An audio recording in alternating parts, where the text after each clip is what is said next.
Mark Twain once said, and I'm going to quote him, "A miner is a man who owns a hole in the ground and is a liar."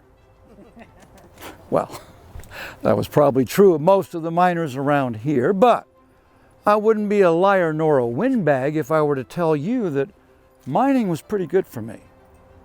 Thank you for coming this afternoon. It's mighty nice to meet such a fine group of people wanting to hear my story. I'm William Craddock. My friends called me Will. I owned a gold mine near my home up on Bedford Avenue here in Placerville. That was more than 100 years ago.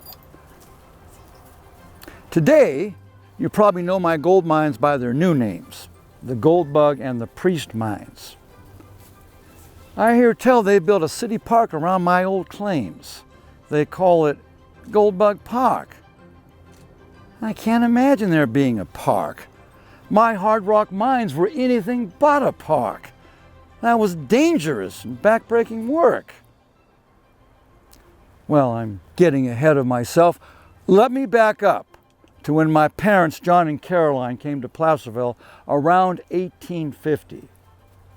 They came from Cornwall, England, leaving behind a dying tin mining industry. The timing was perfect. Turns out the gold rush here created a huge demand for experienced miners.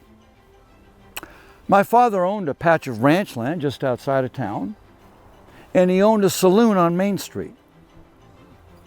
He did a little mining like most everybody else, but it never really panned out for him. Sorry.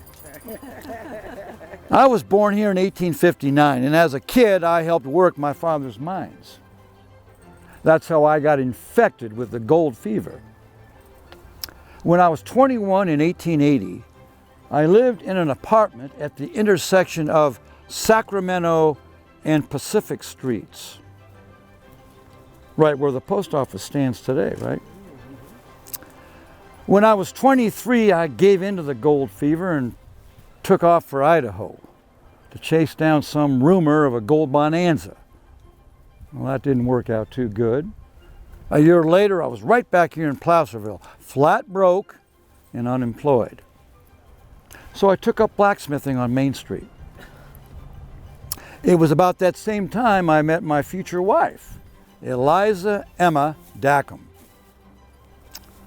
Emma blessed us with 4 beautiful daughters. The first one was Hattie. She was the apple of my eye.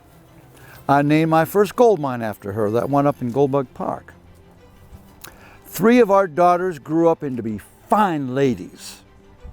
Sadly, little Georgia, our last child, died of diphtheria when she was just 9. I blacksmithed most of my adult life, but make no mistake, mining was always my passion. I didn't get serious about mining until the mid-1880s when I filed my Vulture Claim up there in that Gold Bug Park. There was a lot of good mining along Bedford in those days. The stamp mills were running night and day, crushing hard rock, and the sounds could be heard miles away. There was also a lot of blasting with TNT. But nobody minded the noise. Those were the sounds of prosperity here in Placerville. My biggest gold strike came in the year 1908 when I was 48 years old. That was in my Independence mine, just above the Gold Bug and the Priest mines. On that fateful day, I was chasing a promising quartz vein, and my first pan washed out nearly $800 worth of gold. 2 hours later, I had almost $10,000 in gold. By the end of the week, I had collected 100 pounds of gold. Well, I always knew, in looking back, that my dangerous, back-breaking work would pay off big someday, and it did during that week. I had enough money from that 1 week of gold that I could forever provide for my family comfortably.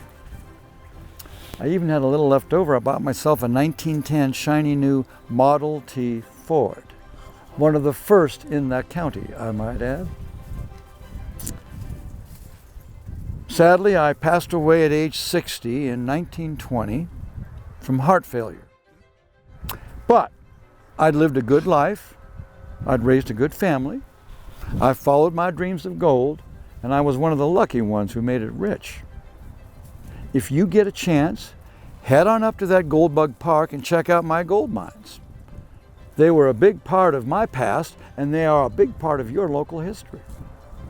Thank you for coming today, and I hope to see you here all again next year. Thank you.